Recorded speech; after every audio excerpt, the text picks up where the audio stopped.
વિદ્યાર્થી મિત્રો, ધોરણ 7 કમ્પ્યુટર વિષયની અંદર ગયા લેક્ચરમાં આપણે જોયું હતું part 2 more about file and folder. આજે આપણે એનું પ્રેક્ટિકલ જોઈશું. પ્રેક્ટિકલ નંબર 12 જેમાં કીધું છે કે માય કમ્પ્યુટર ઓપન કરો, લોકલ ડિસ્ક સી પર ડબલ ક્લિક કરો, ફાઇલ મેનુમાં જાઓ અને નવું ફોલ્ડર બનાવો. નવા ફોલ્ડરને તમારું નામ આપો અને આવી રીતના 5 ફોલ્ડર બનાવવાના છે. તો પહેલા આપણે જઈશું માય કમ્પ્યુટરની અંદર, એટલે કે ધીસ પીસી,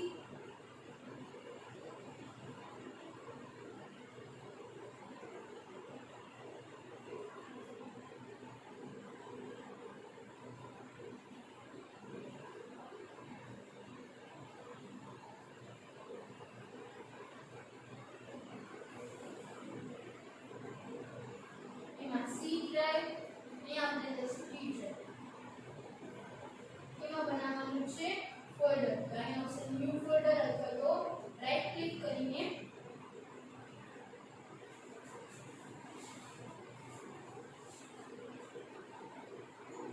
ન્યૂ અને ન્યૂ ની અંદર ફોલ્ડર. આ ફોલ્ડરમાં છે એ તમારે તમારું નામ આપવાનું છે.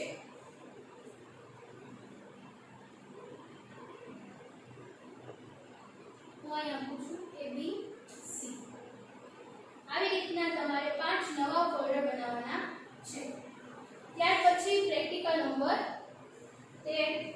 સૌપ્રથમ એક ફોલ્ડર બનાવો, તેને ઇન્ડિયા નામ આપો, તેની અંદર બીજું એક સબ ફોલ્ડર બનાવો, તેને ગુજરાત નામ આપો અને ગુજરાત સબ ફોલ્ડરની અંદર પાછું એક ફોલ્ડર બનાવવાનું છે જેને સુરત નામ આપવાનું છે અને તેનો પાથ ચેક કરવાનો છે. તો પહેલા આપણે એક ફોલ્ડર જે અત્યારે લીધું છે ABC નામનું, એને હું રીનેમ કરી અને રાઈટ ક્લિક કરીને રીનેમ અહીં નામ આપું છું ઇન્ડિયા. એન્ટર. ઇન્ડિયાની અંદર આપણે કેવું કીધું હતું તો કે ગુજરાત. પાછું અહીં રાઈટ ક્લિક કરીને નવું ફોલ્ડર લેશું અને નામ આપશું એને ગુજરાત. એની અંદર એક નવું ફોલ્ડર બનાવવાનું છે સુરત. તો એની અંદર રાઈટ ડબલ ક્લિક કરી જાશું, પછી લેશું અહીં એક નવું ફોલ્ડર, નામ આપશું સુરત અને આપશું એન્ટર. ત્યાર પછી સુરત નામનું ફોલ્ડર ખોલી અને અહીંયા જે તમને આપણને એડ્રેસ બાર પર અલગ અલગ જે નામ આપણે જે ફોલ્ડરમાં ગયા છે એ બતાવે છે, ત્યાં એકવાર ક્લિક કરવાનું એટલે આપણને પાથ જોવા મળશે.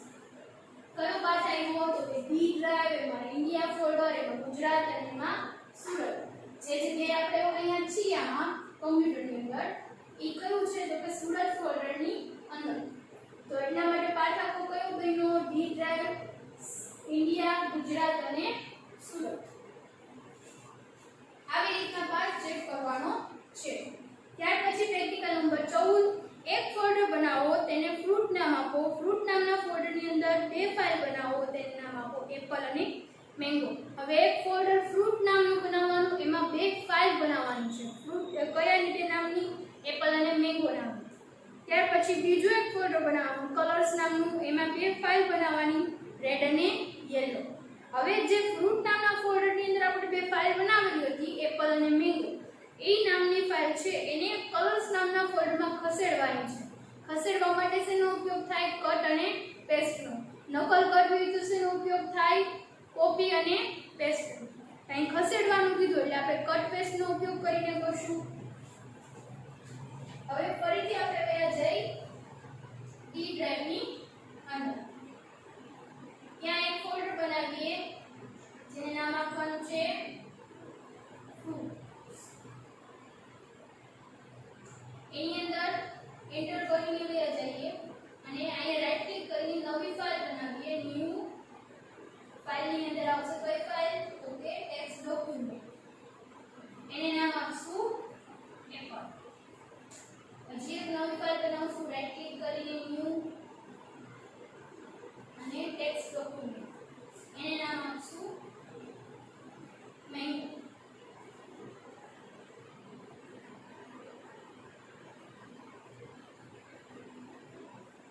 ત્યાર પછી પાછા વ્યા જઈ ડી ડ્રાઈવમાં પાછું એક નવું ફોલ્ડર બનાવશું, નામ આપશું કલર્સ.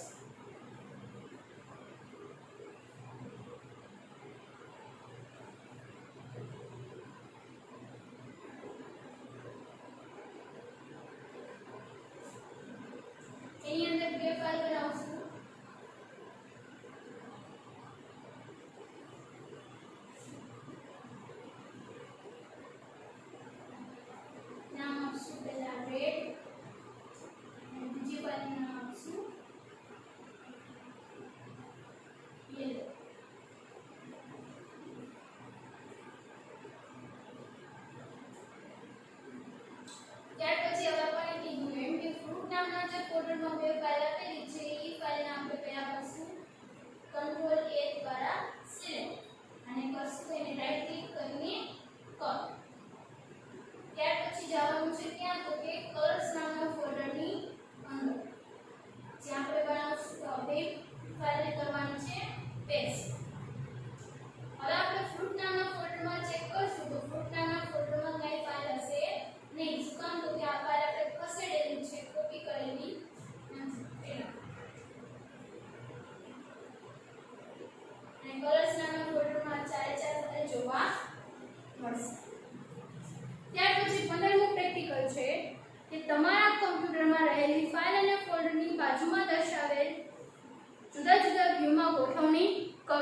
તે આપણે જ્યારે પાઠ સમજાવ્યો હતો ત્યારે મેં કરાવેલું હતું કે જેમાં અલગ અલગ જે આ આઇકન છે એ લાર્જ હોય તો લાર્જ આઇકન હશે, medium icon, small icon, details view, પછી લિસ્ટ વ્યૂ, આ બધી વસ્તુ આપણે જોયેલી છે. એ તમારે એમાંથી જોઈને કરવાની છે. તો આ જો આપણા પાઠ બીજાનું પ્રેક્ટિકલ જે આપણે અહીંયા પૂરું કર્યું. હવે આપણે ચાલુ કરશું પાઠ 3.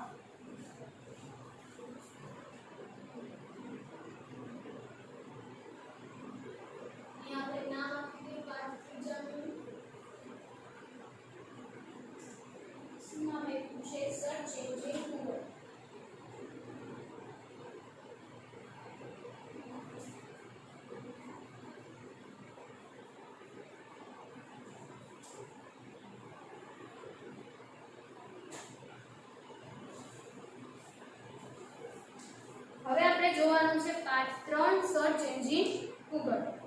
હવે જોઈએ એમાં શું કીધું છે તો કે પહેલા તો કીધું સર્ચ એન્જિન એટલે શું. ગૂગલ છે એ આપણે બધાએ જોયું છે ને આપણે બધા વાપરીએ છીએ કે એમાં શું કામ કરીએ છીએ તો કે કોઈ પણ પ્રકારની માહિતી આપણે ઇન્ટરનેટમાંથી મેળવવી હોય તો ગૂગલ નામના સર્ચ એન્જિનનો આપણે ઉપયોગ કરી અને કોઈ પણ માહિતી, વિડિયો જે કાંઈ આપણે જોતું હોય એ આપણે ઇન્ટરનેટમાંથી સર્ચ કરીએ છીએ. પણ હવે જોઈએ આમાં શું કીધું છે કે સર્ચ એન્જિન એટલે શું. તો સૌથી પહેલા સર્ચ એટલે કે કંઈ પણ શોધવું, એટલે કે સર્ચ એટલે કે શોધવું. સર્ચ એન્જિનમાંથી લગભગ દરેક પ્રકારની માહિતી મેળવી શકાય છે. આ માટે કમ્પ્યુટરમાં ઇન્ટરનેટ કનેક્શન હોવું જરૂરી છે. એના વગર કંઈ થાય નહીં. ઇન્ટરનેટ પર ગૂગલ એ મુખ્યત્વે વપરાશમાં આવતું સર્ચ એન્જિન છે. એટલે કે વધારે પડતું ઇન્ડિયામાં યુઝ થતું સર્ચ એન્જિન કયું છે? ગૂગલ. હવે ગૂગલ છે એના સ્થાપક પણ છે તો કે સ્થાપક કયા છે તો કે એના બે સ્થાપક છે. ગૂગલના બે સ્થાપક છે. પહેલા છે લોરેન્સ પેજ એટલે કે લેરી પેજ, જેની ઉંમર છે એ 45 વર્ષ અત્યાર સુધી આમાં લખેલી છે. ત્યાર પછી કયા દેશના વતની છે તો કે અમેરિકા. અભ્યાસ શું કરેલો છે તો કમ્પ્યુટર સાયન્ટિસ્ટ છે. એ જ રીતના એના બીજા સ્થાપક છે ગૂગલના સેર્ગી બ્રિન, જેની ઉંમર છે એ બુકમાં લખેલી છે 44 વર્ષ, બુકમાં 42 વર્ષ લખેલું છે. ત્યાર પછી દેશ છે એ કયો છે એનો અમેરિકા અને અભ્યાસ છે એ કમ્પ્યુટર સાયન્ટિસ્ટ. એટલે કે આ બંને વ્યક્તિ કમ્પ્યુટર સાયન્ટિસ્ટ છે કે જેને ગૂગલ નામના સર્ચ એન્જિનની શોધ કરેલી છે. એટલે કે એની સ્થાપના, ગૂગલની સ્થાપના કોણે કરી છે? આ બંને વ્યક્તિ. કયા બે? લેરી પેજ એટલે કે લોરેન્સ પેજ અને સેર્ગી બ્રિન. હવે ગૂગલનો ઇતિહાસ જોઈએ. અહીં આપણે વિશ્વમાં સૌથી વધુ પ્રચલિત સર્ચ એન્જિન ગૂગલ વિશે જાણકારી મેળવશું. આજે જેમ પેટ્રોલ વગર ગાડી ચાલતી નથી તેમ ગૂગલ વગર ઇન્ટરનેટનો ઉપયોગ નહિવત છે. જો આપણા મોબાઈલમાં કે લેપટોપમાં જો આપણે ગૂગલનો યુઝ ના કરી શકીએ તો આપણે કંઈ પણ શોધવું હોય તો થોડીક મુશ્કેલ પડે. અને જો ગૂગલનો આપણે યુઝ કરીએ તો એમાં ફટાફટ અને સારી રીતે વ્યવસ્થિત આપણને માહિતી જોવા મળે છે, જે બીજા સર્ચ એન્જિનની કમ્પેરિઝનમાં ઓછી હોય છે. ત્યાર પછી જેમ જેમ ઇન્ટરનેટનો વ્યાપ અને ઉપયોગ વધતો ગયો તેમ તેમ ઇન્ટરનેટ પરથી માહિતી શોધવાની માંગ પણ વધતી ગઈ. એટલે કે જેમ જેમ ઇન્ટરનેટ, સૌથી પહેલાં આપણે જોઈએ તો કે થોડાક વર્ષ પહેલાં છે એ બહુ ઓછો ઉપયોગ થતો ઇન્ટરનેટ, જ્યારે અત્યારે છે ઇન્ટરનેટ વગર આપણે કંઈ પણ કામ કરી શકતા નથી. તો જેમ જેમ ઇન્ટરનેટનો વપરાશ છે એ વધતો ગયો એમ માહિતી શોધવાની માંગ પણ વધતી ગઈ. શરૂઆતના તબક્કામાં છે એ યાહુ અને MSN નામનું સર્ચ એન્જિન હતા. એટલે કે યાહુ નામનું સર્ચ એન્જિન અને MSN એટલે કે માઇક્રોસોફ્ટ નેટવર્ક. આ માઇક્રોસોફ્ટ નેટવર્ક નામનું પણ એક સર્ચ એન્જિન હતું. ગૂગલમાં ગૂગલ આ બંને પછી આવ્યું અને બંનેથી પણ ઘણું આગળ નીકળી ગયું. એટલે કે જ્યારે ગૂગલની સ્થાપના નહોતી થઈ એ પહેલાં કયા બે સર્ચ એન્જિન હતા? યાહૂ અને MSN. ત્યાર પછી ગૂગલ આવ્યું, છતાં પણ ગૂગલ છે એ વધારે પડતું ઉપયોગમાં લેવાય છે. અત્યારના સમયમાં ગૂગલ સૌથી વધુ પ્રચલિત સર્ચ એન્જિન છે. ગૂગલ સર્ચ એન્જિનના ઉપયોગથી કોઈપણ વિષય માટેની ઘણી બધી ભાષામાં ચિત્ર સહિત પુષ્કળ માહિતી મળી રહે છે. હવે ગૂગલના સર્ચ એન્જિનના ઉપયોગથી આપણે કોઈ પણ ભાષામાં કોઈ પણ માહિતી મેળવી શકીએ છીએ. એવું નથી કે ઇંગ્લિશમાં જ મેળવી શકીએ, ગુજરાતીમાં જ મેળવી શકીએ. આ સિવાય જેટલી પણ ભાષા છે એમાં આપણે ગૂગલનો ઉપયોગ કરી શકીએ છીએ. ત્યાર પછી અત્યારના સમયમાં ઇન્ટરનેટ યુઝર્સ માટે ગૂગલ ખૂબ જ મહત્વ ધરાવે છે. અત્યારના સમયમાં ઇન્ટરનેટ યુઝર્સ માટે ગૂગલ છે એ વધારે મહત્વ ધરાવે છે, કારણ કે એનો ઉપયોગ કરવો છે સરળ છે. ઇન્ટરનેટ યુઝર્સને ગૂગલ પર ઇન્ટરનેટ અઘરું લાગે છે, અધૂરું લાગે છે. ઇન્ટરનેટ યુઝર્સને ગૂગલ વગર છે એ ઇન્ટરનેટ છે અધૂરું લાગે છે. ગૂગલનું હેડક્વાર્ટર છે એ કેલિફોર્નિયામાં આવેલું છે. ગૂગલનું હેડક્વાર્ટર છે એ ક્યાં આવેલું છે? તો કે કેલિફોર્નિયામાં આવેલું છે. આ હેડક્વાર્ટરને ગૂગલ પ્લેક્સ તરીકે ઓળખવામાં આવે છે. એટલે કે જે ગૂગલનું હેડક્વાર્ટર આવેલું છે એ કયા નામે ઓળખવામાં આવે છે? ગૂગલ પ્લેક્સ. ગૂગલની ઓફિસ મોટા મેદાન જેવી દેખાય છે. અહીં કર્મચારીઓ બીજી ઓફિસ કરતાં જુદી જ રીતે કામ કરે છે. એટલે કે ગૂગલની ઓફિસ છે એ બહુ મોટી છે અને એટલે કે મોટા મેદાન જેવી દેખાય છે કે એની અંદર છે ઘણી બધી વસ્તુઓ આવેલી છે અને ત્યાંના કર્મચારી છે એ બીજા જે લોકો ઓફિસમાં વર્ક કરતા હોય એના કરતાં જુદી જ રીતે કામ કરે છે. અહીં કર્મચારીઓ માટે રમતનું મેદાન, restaurant, gym, music, video games વગેરે પણ ઉપલબ્ધ છે. એટલે કે અહીંયા જે ગૂગલની અંદર જેટલા લોકો કામ કરે છે એના માટે બીજી અલગ સુવિધાઓ પણ આપવામાં આવે છે. કઈ તો કે રમતનું મેદાન છે, રેસ્ટોરન્ટ છે, જીમ છે, મ્યુઝિક છે, વિડીયો ગેમ્સ છે. આ બધી વસ્તુ પણ એ લોકો કામ કરતા ઉપયોગમાં લઈ શકે છે.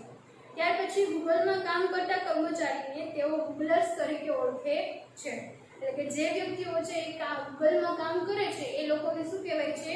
ગૂગલર્સ. અને નવા દાખલ થયેલા કર્મચારીને એ લોકો નુગલર્સ કહે છે. જ્યાં જુદા જુદા ડે અને તહેવારને અનુરૂપ ગૂગલ પોતાનો લોગો બદલે છે, જેને કહેવાય ડૂડલ્સ.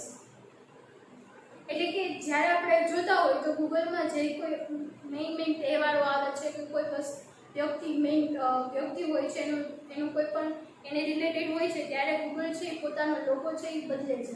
તો આ જે લોગો બદલે છે એને શું કહેવાય છે? ડૂડલ્સ.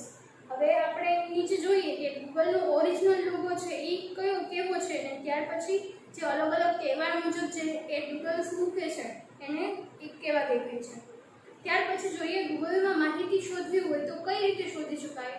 તો કે ધારો કે આપણે કમ્પ્યુટર વિશે માહિતી મેળવવા માંગીએ છીએ તો આપણે આપેલ જગ્યામાં કમ્પ્યુટર શબ્દ ટાઈપ કરી અને એન્ટર કી પ્રેસ કરશું એટલે આપણને કમ્પ્યુટરને લગતી જેટલી પણ માહિતી છે એ આપણને જોવા મળશે. પછી ઇમેજ સ્વરૂપે હોય, વિડીયો સ્વરૂપે હોય, કોઈ પણ વેબસાઇટ સ્વરૂપે હોય, આ બધી જ માહિતી આપણને એકસાથે જોવા મળે છે. એ સિવાય આપણે અલગ અલગ રીતે પણ જોઈ શકીએ છીએ. ફક્ત ઇમેજ જોવી તો ઇમેજ ઉપર ક્લિક કરવાનું, એકસાથે બધી વસ્તુ જોવી તો બધી વસ્તુ આવે, વિડીયો જોવો હોય તો વિડીયો આવે, ન્યૂઝ જોવો હોય તો ન્યૂઝ આવે. આવી રીતના ગૂગલમાં આપણે અલગ અલગ માહિતી છે એ આપણી જેવી જોતી હોય એવી રીતના આપણે મેળવી શકીએ છીએ. તો નીચે આપણે જ્યારે નીચે છે જે સર્ચનું બોક્સ છે એમાં કમ્પ્યુટર લખેલું છે અને એની બાજુની ઇમેજમાં છે આપણને કમ્પ્યુટરની અલગ અલગ પિક્ચર્સ છે એ જોવા મળે છે. એ સિવાય નીચે આપણને આપેલું છે કે ગૂગલ છે એ અલગ અલગ ઘણી બધી ભાષાઓમાં આપણે એને સર્ચ કરી શકીએ છીએ. ગૂગલ કંપની દ્વારા ઉપર દર્શાવેલ ભારતીય ભાષાઓમાં પણ સેવા આપવામાં આવે છે. એટલે ફક્ત ઇંગ્લિશમાં જ આપણે એ બધી વસ્તુ ન જોઈ શકીએ એવું નથી. એ સિવાય જેટલી પણ ભાષાઓ આપણા ભારતમાં યુઝ કરવામાં આવે છે એ બધી ભાષાઓમાં પણ આપણે માહિતી સર્ચ કરી શકીએ છીએ. ત્યાર પછી હવે એની એક્સરસાઇઝ આવેલી છે જેના જવાબ છે હું અહીં લખતી જાઉં છું. જોઈએ પહેલો વિકલ્પ આવે છે કે સર્ચ એટલે શું? તો કે સર્ચ એટલે કે શોધવું. તો અહીં જવાબ આવશે પહેલો વિકલ્પ, જવાબ આવશે A. ત્યાર પછી બીજો વિકલ્પ ખાલી જગ્યા સૌથી વધુ વપરાશમાં આવતું સર્ચ એન્જિન છે તો કે ગૂગલ. તો જવાબ આવશે સી ગૂગલ. ત્યાર પછી ત્રીજો વિકલ્પ ગૂગલમાંથી માહિતી મેળવવા માટે કમ્પ્યુટરમાં ઇન્ટરનેટ કનેક્શન હોવું જરૂરી છે તો કે સાચું. ઇન્ટરનેટ કનેક્શન વગર માહિતી મળી શકે નહીં. ત્યાર પછી ગૂગલના સ્થાપક ખાલી જગ્યા અને ખાલી જગ્યા છે. આમાં બે ખાલી જગ્યા આપી છે. પહેલી ખાલી જગ્યામાં પહેલો જવાબ લખવાનો, બીજી ખાલી જગ્યામાં બીજો જવાબ લખવાનો. પહેલું આવે છે લેરી પેજ અને બીજું આવે છે સેર્ગી બ્રિન. એટલે જવાબ આવશે બી અને ડી. આ બંને ઓપ્શન બંને નામ છે એ બંને ખાલી જગ્યામાં લખવાના છે અને બંનેમાં રાઉન્ડ પૂરવાનું છે. ત્યાર પછી લેરી પેજ અને સેર્ગી બ્રિન ખાલી જગ્યા દેશના છે તો જવાબ આવશે અહીંયા અમેરિકા. એટલે કે જવાબ આવશે સી. ત્યાર પછી છઠ્ઠો વિકલ્પ ગૂગલ પરથી માત્ર અંગ્રેજી ભાષામાં જ માહિતી મળી શકે છે કે ખોટું. આપણે કોઈ પણ ભાષામાં માહિતી ગૂગલમાંથી મેળવી શકીએ છીએ. પછી ગૂગલનું હેડક્વાર્ટર છે એ ખાલી જગ્યામાં આવેલું છે તો કે ગૂગલનું હેડક્વાર્ટર છે એ કેલિફોર્નિયામાં આવેલું છે. ત્યાર પછી આઠમું ગૂગલ હેડક્વાર્ટરને તેઓ ખાલી જગ્યા કહે છે તો કે ગૂગલ હેડક્વાર્ટરને તેઓ ગૂગલપ્લેક્સ કહે છે. તમારો જવાબ આવશે બી. નવમો વિકલ્પ ગૂગલના કર્મચારીઓને તેઓ ખાલી જગ્યા કહે છે તો કે ગૂગલર્સ. એટલે જવાબ આવશે સી. ત્યાર પછી 10મો વિકલ્પ જુદા જુદા ડે અને તહેવારને અનુરૂપ ગૂગલ પોતાનો લોગો બદલે છે જેને ખાલી જગ્યા કહે છે તો જવાબ આવશે સી ડુડલ્સ. ત્યાર પછી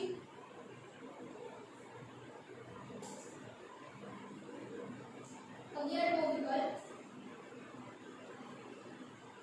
ગૂગલ આવ્યા પહેલા ખાલી જગ્યા અને ખાલી જગ્યા સર્ચ એન્જિન હતા તો આમાં પણ બે ખાલી જગ્યા આપી છે. બેમાં એક જવાબ આવશે. પહેલું આવશે યાહૂ અને બીજું આવશે એમએસએન.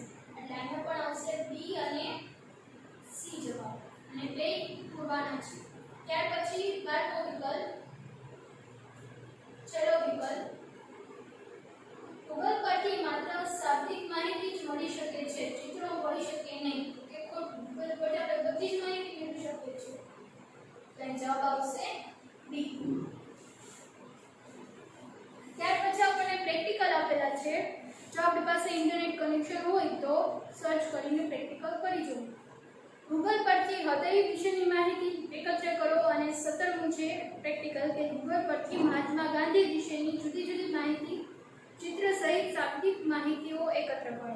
આપણને જો હૃદયવાળું છે તેમાં બાજુમાં એની ઇમેજ પણ આપી છે અને કઈ રીતે કરવાનું કે હાર્ટ ઓર્ગન નામથી સર્ચ કરવાનું અને બાજુમાં જે માહિતી આપી છે એ માહિતી આપણને જોવા પડશે ઇન્ટરનેટ પરથી ગૂગલમાં. એ જ રીતે મહાત્મા ગાંધી નામ આપશો એટલે એના વિશે જેટલા પણ બ્લોગ્સ હશે, જેટલું પણ લખાણ હશે એ સહિત ઇમેજ છે એ બધી વસ્તુ આપણને ગૂગલમાં જોવા મળશે. ત્યાર પછી 18મું પ્રેક્ટિકલ છે કે ગૂગલ પરથી વિશ્વની 7 અજાયબીઓ વિશે માહિતી મેળવવી. તો આ પણ જો તમારી પાસે ઇન્ટરનેટ કનેક્શન છે તો સર્ચ કરજો. તો આ તો આપણો પાર્ટ 3 સર્ચ એન્જિન ગૂગલ. હવે પછીનો પાર્ટ છે કે આપણે આગળ જોઈશું.